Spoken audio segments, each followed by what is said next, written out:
સુરેન્દ્રનગરના કોણકામ સાથે મોરબીમાં પણ વીજ લાઇનના કામોમાં કંપનીની મનમાની ફરિયાદો ઉઠતી રહે છે। અસરગ્રસ્ત ખેડૂતો સરકારી કચેરીના ધક્કા ખાતા રહે પરંતુ નિવેડો આવતો નથી।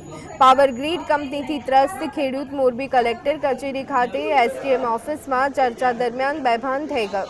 108ની મદદથી ખેડૂતને સારવાર માટે હોસ્પિટલ દાખલ કરવામાં આવ્યું।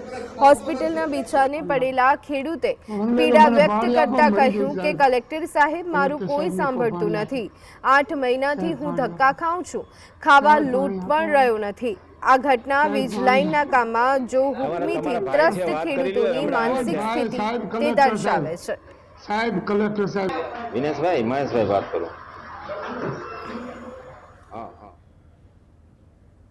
કલેક્ટર સાહેબ આપરો મારું તમે આપરો આપવા તૈયાર નથી સાહેબ। કલેક્ટર સાહેબ રગત મારું આપરો સાહેબ હું થાકી ગયો, ખાવા લોટ નથી રહ્યો સાહેબ। સાહેબ કોઈ મારું સાંભળતું નથી। કલેક્ટર સાહેબ મોરબી આવી થાકી ગયો સાહેબ।